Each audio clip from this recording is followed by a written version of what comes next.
everything at once, pretty much. I gotcha. All right. Woo! Tokyo 2020, here we come. I've never been caught on the way down before. Chivalry is not dead. To all of our Team USA athletes, know that America is watching and rooting for your success and wishing you the best of luck at the Tokyo Olympic Games. Watch all the excitement starting July 23rd right here on NBC.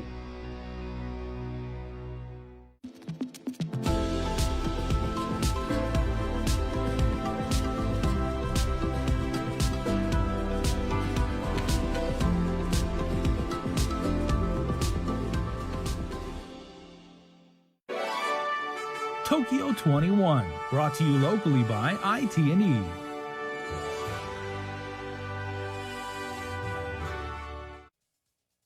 KUAM News Headlines is presented by Calvo's Insurance, a legacy of trust, serving Micronesia since 1938. Matson celebrating 25 years of commitment to Guam, Micronesia, and the CNMI. Cars Plus, home of Guam's first and only lifetime powertrain warranty. Visit carsplusguam.com for details. McDonald's of Guam, I'm loving it, and King's Restaurant, serving your local breakfast, lunch, and dinner favorites for over 45 years.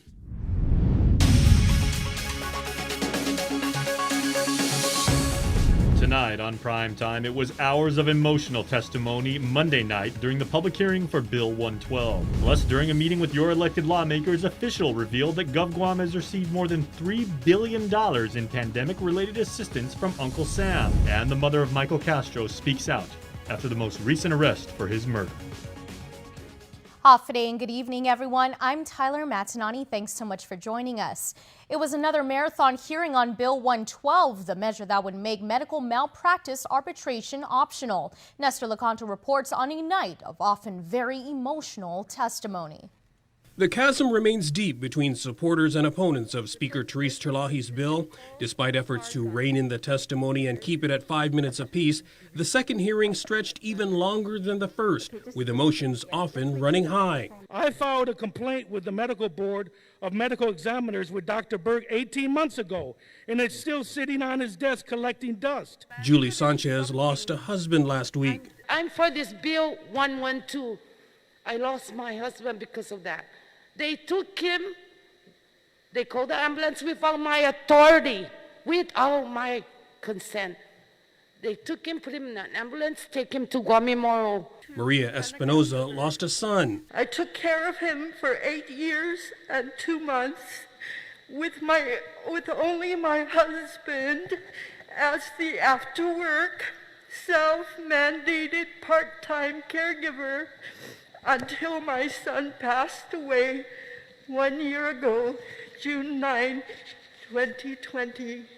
And this is what he looked like after he left the hospital. This bill has divided our society. You know that. We all see this. And it's already hurt all of us. All of us. And I'm asking you to stop defending yourself and listen. Just listen. Don't go and look on the media, look at all the posts. Listen, right?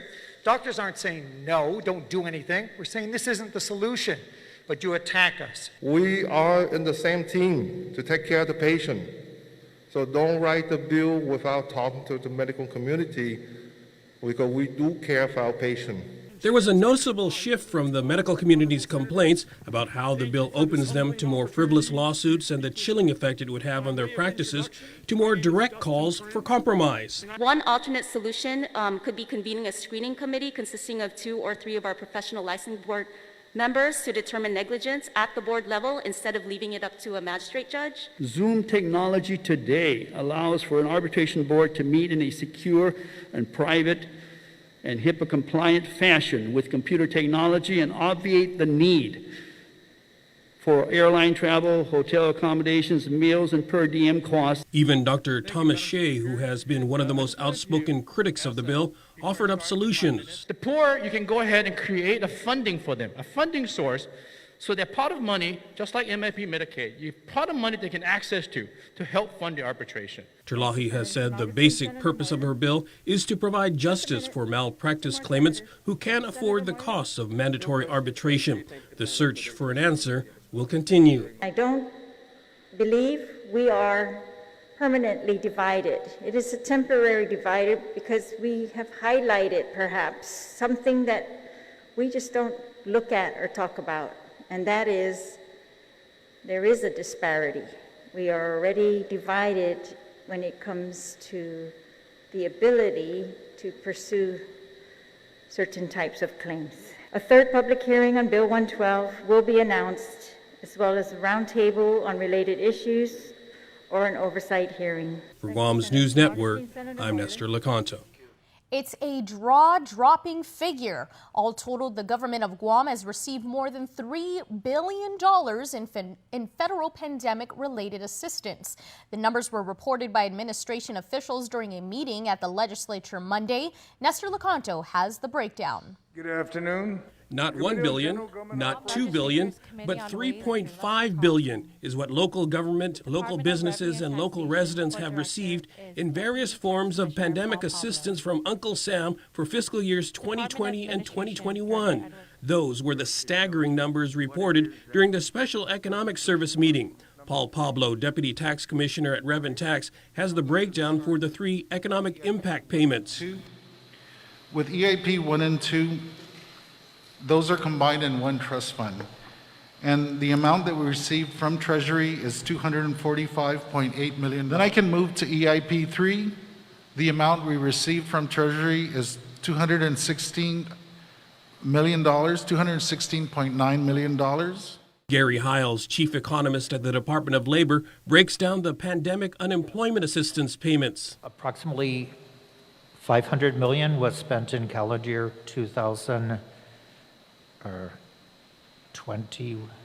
and this fiscal year, so far, $353 million.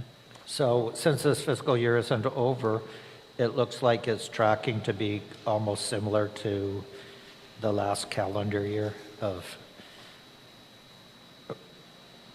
probably something a little under $500 million. Gita was not available to report on the grants and other assistance to local businesses, but Budget Director Lester Carlson had the grand totals for all the pandemic relief funding. First, there was the CARES Act. For a total of $1,759,195,878. Then there was the CRISA Act, or Coronavirus Response and Relief Supplemental Appropriations Act. For a total of $499,227,034. And finally, the last one, it says American Rescue Plan on it, for the grand total of $1,286,162,143. Again, all totaled, that's a whopping $3.5 billion. Not all has been spent yet, though. Carlson says that a spending plan for the ARP money was not yet available. For Guam's News Network, I'm Nestor Lecanto. 79 local businesses received more than $15 million from the Restaurant Revitalization Fund. The Small Business Administration released the final statistics today on the program, designed to boost the once struggling food and beverage industry during the pandemic. The SBA report also shows 12 companies in the CNMI received some $1.9 million in RRF funding. Separately, the SBA released national employment figures, which show that 46% of small business owners reported job openings they couldn't fill. The statistics also show that about 40% of these business raised compensation levels. Another 26% also plan on increasing wages. Total employment is still about 8 million below the 2020 peak. Thousands of U.S. military troops are arriving for 2 major training exercises over the next few weeks. The first, dubbed Forager 21, began on Monday and will run through August 6th. Here's Pentagon spokesman John Kirby. Approximately 4,000 U.S. personnel are directly participating in Forager 21. This exercise will consist of several major events, to include an 82nd Airborne operation, a bilateral airborne operation with the Japan Ground Self-Defense Force and 1st Special Forces Group, an AH-64 helicopter live-fire exercise, multi-domain operations including movements of Strykers, Avengers, and high-mobility artillery rocket systems, and modernization efforts in the space and cyber domains. The Air Force also announced that some 800 airmen and 35 aircraft will be deployed to Guam and the CNMI this month for Pacific Iron. The exercise will include simulated combat flight operations from Anderson, Northwest Field, the Guam International Airport, and the Tinian Airport. Almost $120 million in funding for the anticipated basing of an Aegis Ashore missile defense system in Guam could be cut. Multiple media reports indicate that House appropriators this week could be scrapping funding for the Guam-based missile defense system touted by Indo-PACOM leaders as vital and part of the Pacific Deterrence Initiative. The Aegis Ashore system provides a 360-degree shield of defense against China. Committee members indicate that their concerns about Guam are less with the concept of the system, but more with the fact that DoD has not provided the information members feel they need to support it. The pain of losing her son almost too much to bear, but Melanie Guerrero is taking it one day at a time. For 8 months, she's been holding on to hope that her son, Michael Castro, was still alive. But 8 months after he was reported missing, 2 people have now been arrested for his murder. Melanie Guerrero says she's overwhelmed with an immense amount of sadness and loss. The timeline for grieving and healing will probably go on the rest of my life. You know, I know what is clear to me is my son Michael, he hasn't come home since the morning of October 30th, 2020. I deal with that reality every day. That I'm not going to be seeing my son Michael alive again. Since he was reported missing 8 months ago, every single day she prayed to not only see Michael, but also that he would be able to reunite with his 8-year-old daughter, Serenity. He also had plans to join the military. Thinking about all her milestones without her dad moving forward in her life, you know. Michael won't be a part of anything of the things that we were planning. You know, he was planning. Those plans ending in unimaginable pain following the arrest of Nicholas Wayne Moore and Troy Ryan Damian, both charged for Michael's murder and an investigation that's far from over. The magnitude of the actions by others in this case, I have to live with that reality every single day for the rest of my life. And so does his daughter, and so does everyone that knew him, that cared about him, that loved him. For now, she's grateful for all those involved with the investigation, one that she also hopes will eventually lead to finding Michael's body. It all gives me a tremendous level of comfort and gratitude. Because of their work, I feel like my grief matters. You know, the loss of my son, Michael's life, it matters. That they understand that Michael was the victim and that his death was caused by the actions of another. No matter what, that is the central fact. And if GPD and the Office of the Attorney General, I hope that they continue until they get 100% clarity in the murder of my son. Damian and Moore are scheduled to appear in court for another hearing next week. Today marked the 8th and final hearing of sentencing for convicted federal drug defendant Richard Gapassin Jr. Here's more from District Court. 30-year-old Richard Gapassin Jr. expected to pick up a package of over 1,000 grams of meth at the Barragata Post Office on December 17th of 2019. The package held a street value of $500,000, but he was busted when word reached law enforcement. The arrest was caught on camera and made its way through social media. GPD officers apprehending Gapassin in the parking lot of the main facility. The government aimed for a sentencing of 87 months for his crimes. In his statement to the court, Gapassan said, quote, "I'd like to apologize to the public, especially my family, for the role I played for distributing meth to the island. I know I was wrong, but I'm not a criminal. I'm a drug dealer, and I suffer from a drug problem." However, while on release after pleading guilty, Gapassan began missing drug tests and even provided diluted samples on 3 occasions. He also started failing to participate in his required substance abuse therapy and even admitted to using drugs while on release. Chief Judge Francis Tydenko Gatewood responded, quote, "I think you're both a criminal and a drug addict. You have to want to get yourself on track. And if you really wanted to get help, why didn't you during that time you were on release?" Court-appointed public defender attorney Brianna Kotke tried for a lesser sentence of 36 months and argued that his reason for not attending and participating was that his cell phone broke and he had COVID symptoms for 2 months and was unable to receive any medical treatment, therefore unable to provide any documentation. Richard Gapassan Jr. was sentenced to 61 months of imprisonment with credit for time served with a 5-year supervised release.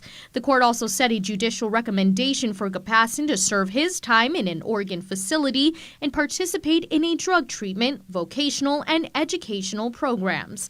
He must also serve 100 hours of community service upon release. Following a change of plea hearing in Judge Arthur Barcenas' courtroom, 47-year-old Richard Ignacio Uggan will be spending the next 10 years behind bars for 2 counts of second-degree criminal sexual conduct as a first-degree felony. In July of 2020, Uggan was arrested for allegedly sexually assaulting or attempting to sexually assault 4 children over the span of several years. As we reported, the victims' ages ranged between 7 and 15 during the time of the alleged incidents.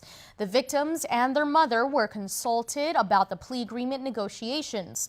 Uggan will self-surrender and begin his prison sentence in a week. He must also register as a level 1 sex offender. Lastly, he will not be entitled to early parole. Stick around for more news here on Primetime. You're watching KUAM.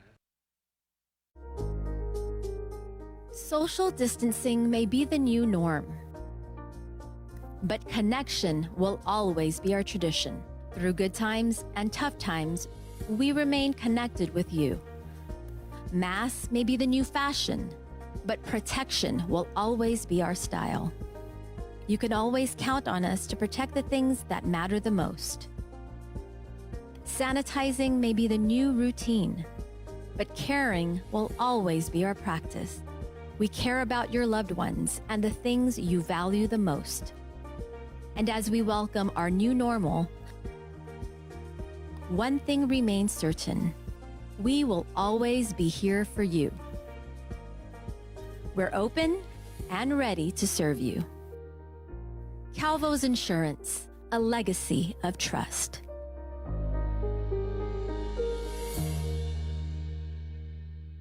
Bun, mayo, chicken pickle, bun. Bun, pickle, Blasphemy!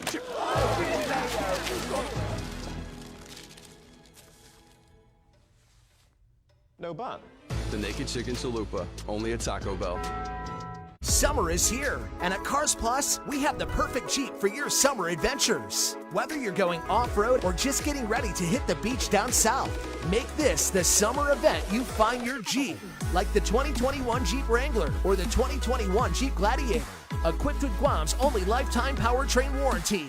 Call us at 477-7807 or visit our website at carsplusguam.com to schedule a test drive today. Cars Plus, driven by you.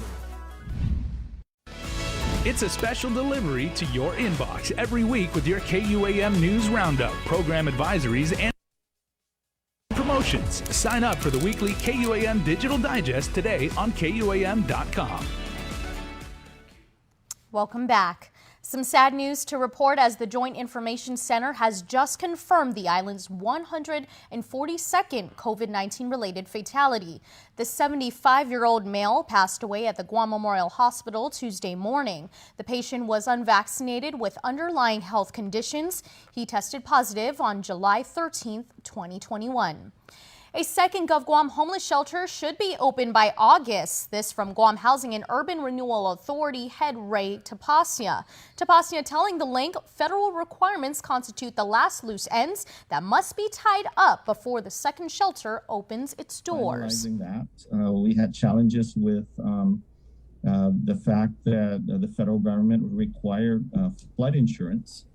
And so the contractor is currently closing out that issue. They're working on the elevation certificate, which was very challenging because not a lot of companies do that kind of stuff.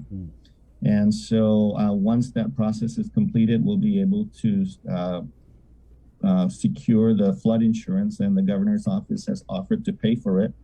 And then we'll have a second shelter to get more of these families off the street.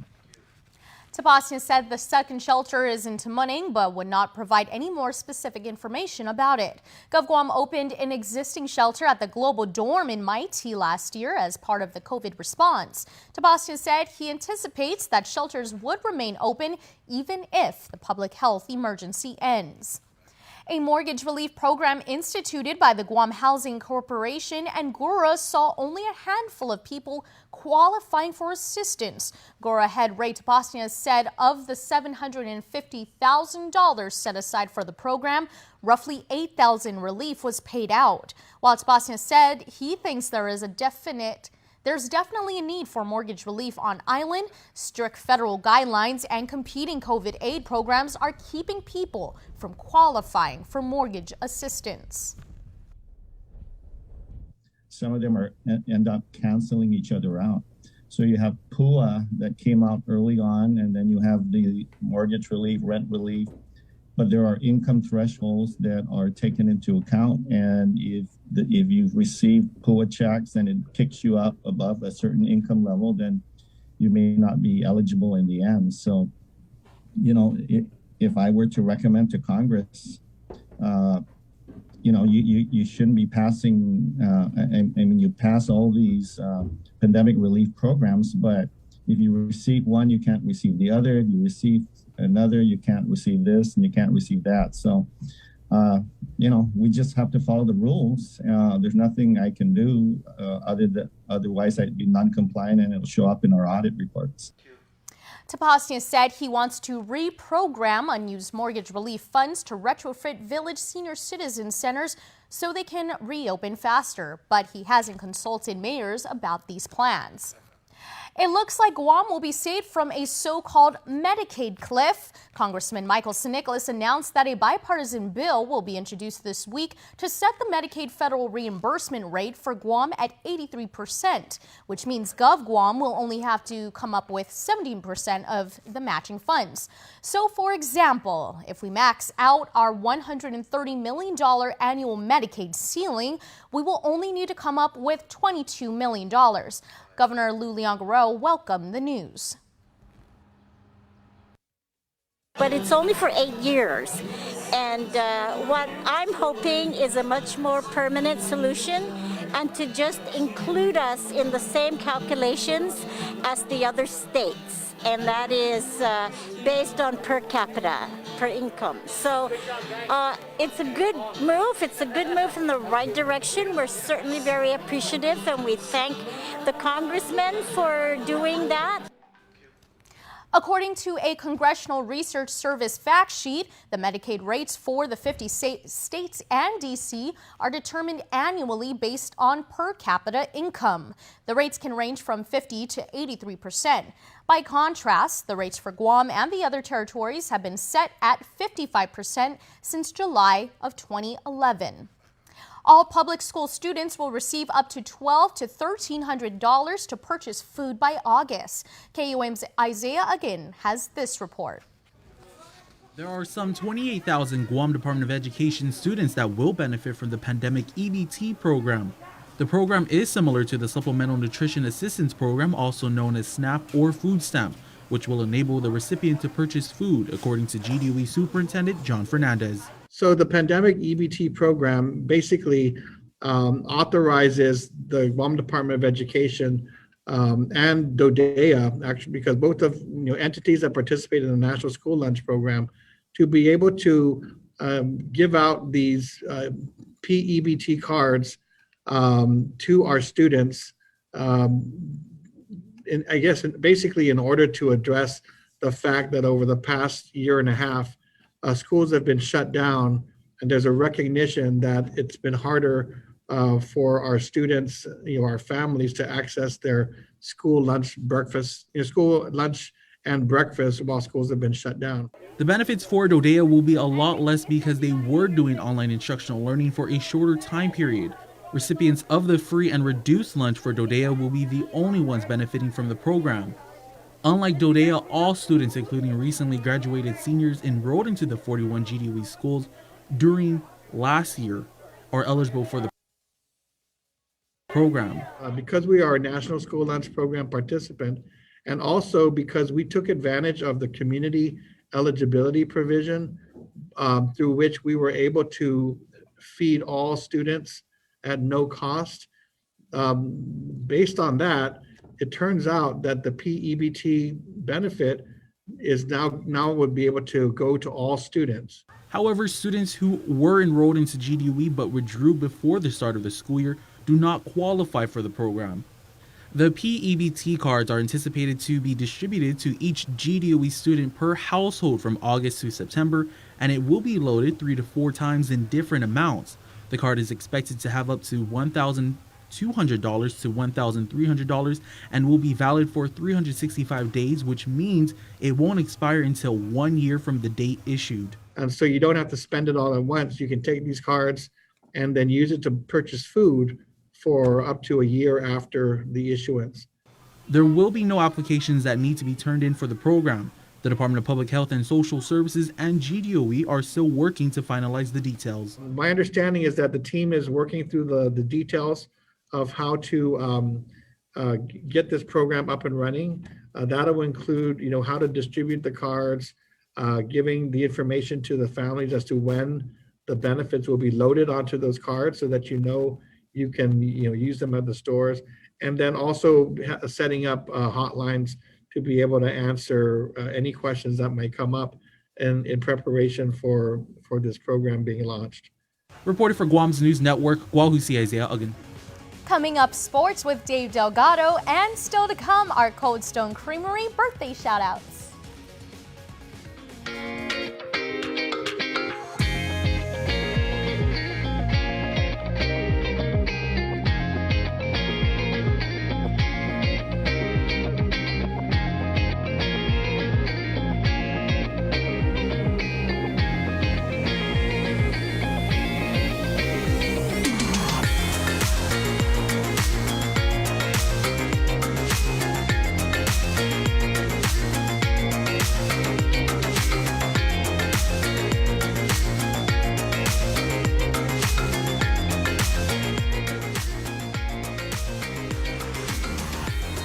Your community calendar is brought to you by Taco Bell. Whether it's your first meal or your fourth meal, we've got you covered. Taco Bell, live Mas. KUAM News, in partnership with the Guam Visitors Bureau, brings you the Guam Safe and WTTC Safe Travel Certified Program Showcase. Look out for this powerful symbol for visitors, island residents, and industry workers alike, as it represents establishments with a consistent global commitment to safety practices. Stamped with approval by the Guam Visitors Bureau and the World Travel Tourism Council. Every Monday on KUAM News will feature a different local business who's taken the Safe Guam and Safe Travels pledge to maintain health and safety standards to get Guam back on track. Log on to visitguam.com to see how your business can receive the designation, what businesses in our community are Guam Safe certified, and have the WTTC Safe Travel certified. You may ask yourself, what is a blue raspberry? Or a pink lemon? Or even a strawberry watermelon? But they taste so good in these Minute Maid slushies from McDonald's. Who cares? It's more than a drink. It's a McDonald's drink.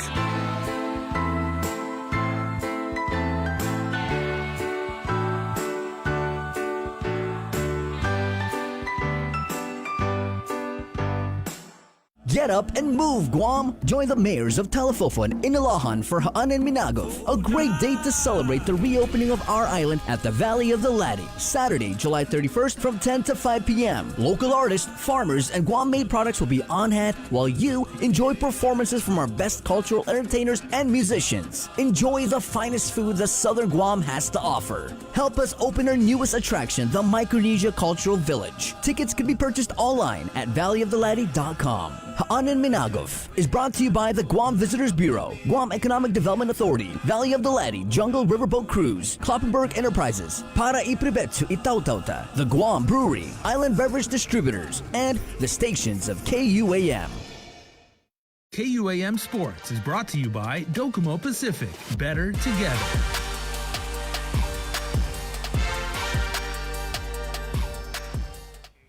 What's up, Guam? Dave Delgado here for KUAM Sports. Thanks for watching. We get the show started tonight with an update on the UOG baseball program. Check it out.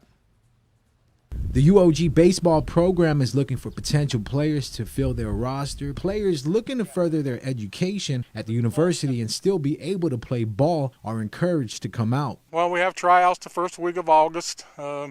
That we're trying to get the baseball team. Like I said, we got 6 sports going for UOG athletics in the fall, and we got all sports having tryouts the first week of August, and we hopefully will have record numbers is what we're hoping for, but hopefully we'll have at least enough numbers that we can play 6 sports and give the students at UOG the opportunity to participate in varsity athletics and learn teamwork, leadership skills, and the things that athletics is supposed to teach kids. Interested players should come out to the GW baseball field the next 2 Saturdays. The free clinic will run from 9 to 11:30 in the morning. Assistant coach Sean Cruz is hoping athletes take advantage of this opportunity to play varsity sports and get an education. One of the things I've always wanted to do is give back to especially our younger guys. Guam's full of hidden talent. A lot of kids are used to finishing high school, maybe going right into working a full-time job or even part-time jobs. Not many really see that college aspect or that varsity athletic aspect. So what we're trying to do is trying to give them another opportunity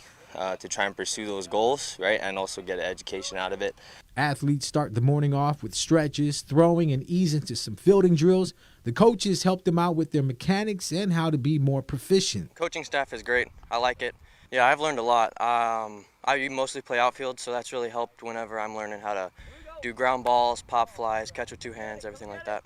I'm going to be a senior, so it's my last year to really show off, do what I can to prove to colleges, hopefully get some people looking at me. It's definitely a good idea to come out here if you wanted to play baseball, if you have played baseball, if you just want to come out, try it, see how it is, maybe home in your skills. It's a good thing to do. It really is fun. Again, the drills, they're really great. So I'd highly suggest coming out here. For those interested in coming out, can call the UOG Athletic Department or check out the UOG Facebook page. Everything here is new, like the drills, and I get to learn new basic things about baseball. Yeah, it is fun, and it's a good opportunity to train with real coaches. I came here, I wanted, right after high school, I want to join the UOG and continue with my baseball. But I would recommend people to come and join. It's a good opportunity for young kids like us. With the Olympic Games right around the corner, the combined coverage of the Tokyo Olympics across the networks and digital properties of NBC mark the biggest media event ever, and KUAM TV8 will be a major source of the best in sports competition from around the world beginning next week. Kickoff with the live opening ceremony on Friday, July 23rd at 8:55 p.m. KUAM TV8. We have nonstop coverage up until August 9th. You can get full detailed schedules on KUAM.com and also visit NBCOlympics.com for more than 5,500 hours of live event competition from all 41 sports, 339 medal events, plus streaming of the opening and closing ceremonies, extensive video highlights, Team Guam stories, and local schedules from KUAM and cable networks carrying respective events. Well, that's going to do it for sports. We're back right after this. KUAM Sports is brought to you by Docomo Pacific. Better together.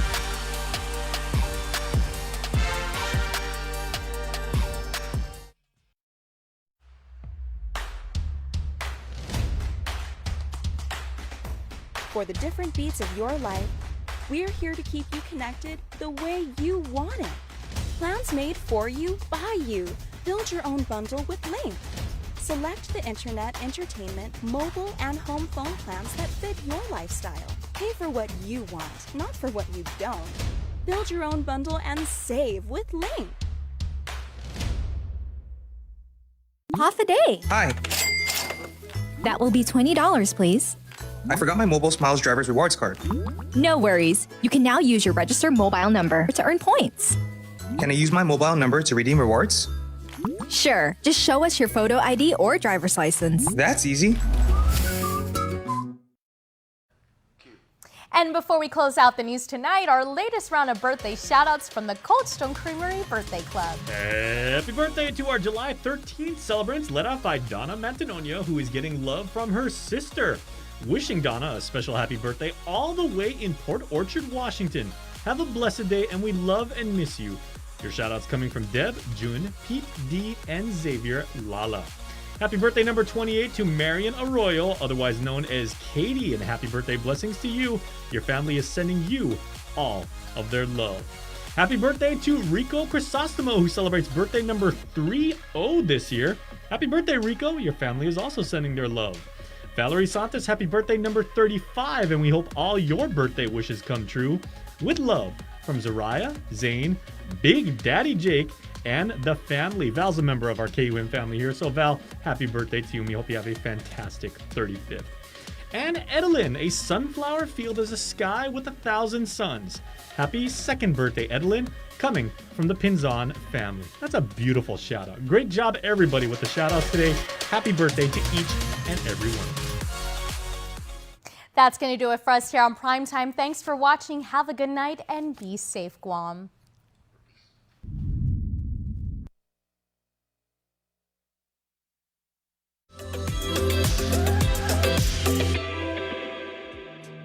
Half a day, everybody. I'm